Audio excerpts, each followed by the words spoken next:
এই বয়সে আবার কিসের চিঠি রে বাবা? আরে করিম, করিম তো আমার দাদু হয়।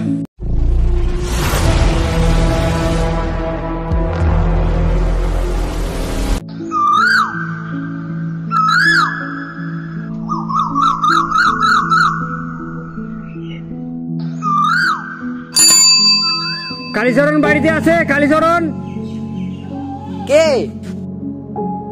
ওনার একটা লেটার আসছে। লেটার? ও চিঠি এসছে, দাঁড়া আমি পাঠিয়ে দিচ্ছি। এই বয়সে আবার কিসের চিঠি রে বাবা?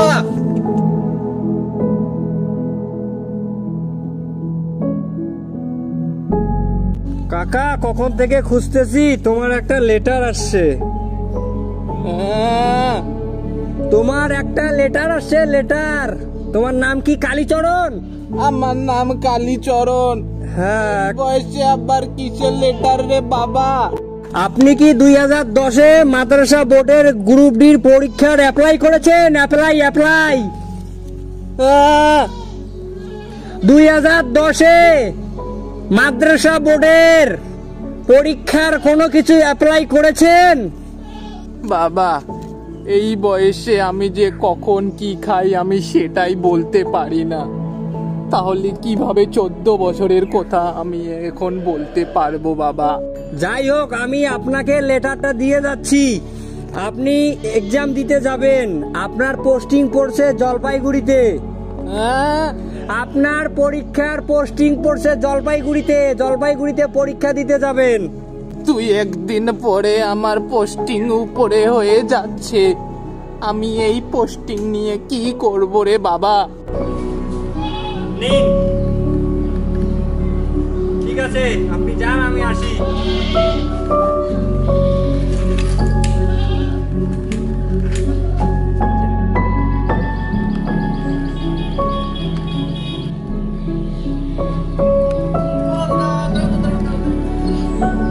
আচ্ছা দাদা, 2010 সালে যে মাদ্রাসা গ্রুপ ডি যে আমরা অ্যাপ্লাই করছিলাম, তো আমাদের বাড়ির পাশে তো সবারই লেটার আছে। দেখো তো আমার লেটারটা আসছে নাকি।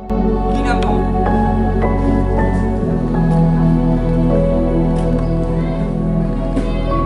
হ্যাঁ, অনেক কজনের দিলাম আমি গ্রামে। দেখো তো আমারটা।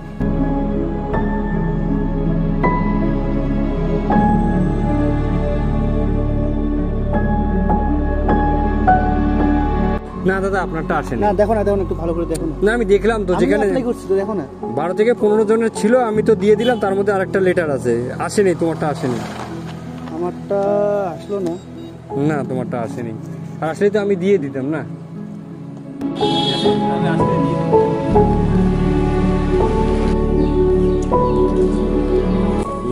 বুঝতে তো পারছি, এটা একদম পুরো রাজনৈতিক ষড়যন্ত্র দিয়ে ঘেরা।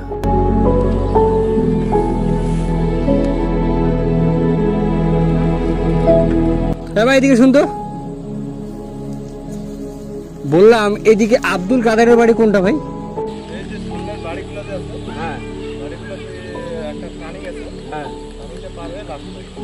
আচ্ছা, লাল বাড়িটা তো রাস্তা আছে তো যাওয়ার দিকে? ঠিক আছে।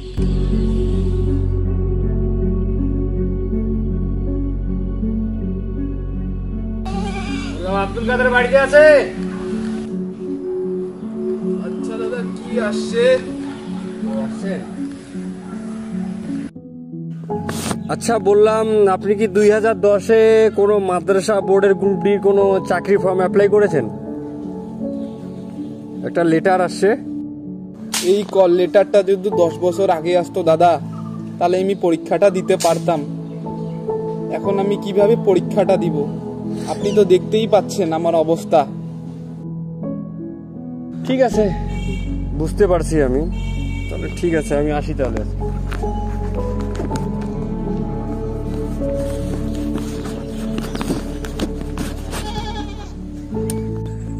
আমি কিছুই বুঝতে পারতেছি না এই ব্যাপারগুলো নিয়ে। এই লেটারগুলো নিয়ে যারে বারে যাচ্ছি, কারো এক্সপায়ার ডেট, কারো 1 বছর আছে, আবার কেউ পঙ্গু, আবার যার বয়স আছে চাকরি করার তার আবার লেটার আসে নাই।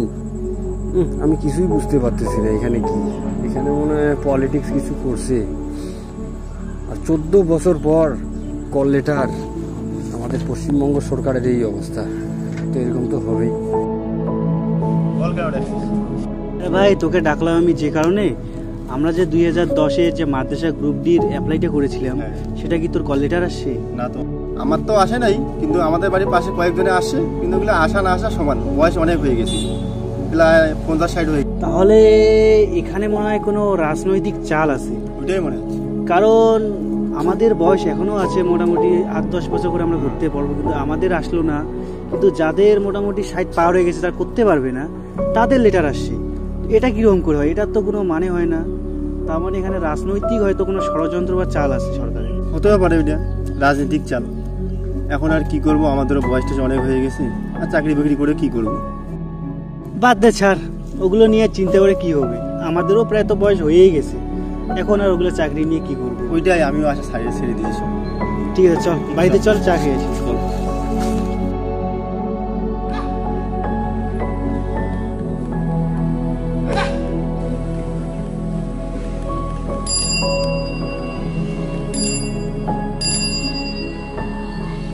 বাড়িতে আছেন নাকি? বলে ভাই, ভাই করিম চাচা বাড়িতে আছে? হ্যাঁ, এদিকে শোন তো।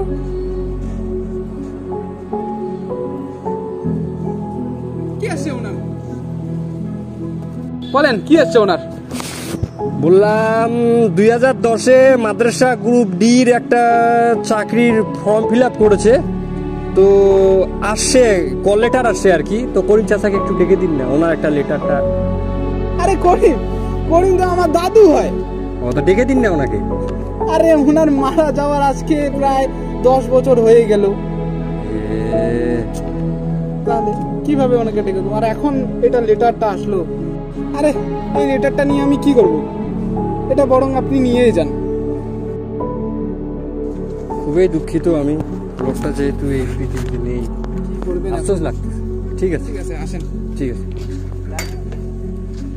অন্যান্য দেশরা যেমন দিনে দিনে উন্নতির দিকে এগিয়ে যাচ্ছে, কিন্তু আমাদের পশ্চিমবাংলা দিনে দিনে অবনতির দিকে এগিয়ে যাচ্ছে। এটাই হলো আমাদের পশ্চিমবাংলার কর্মসংস্থান।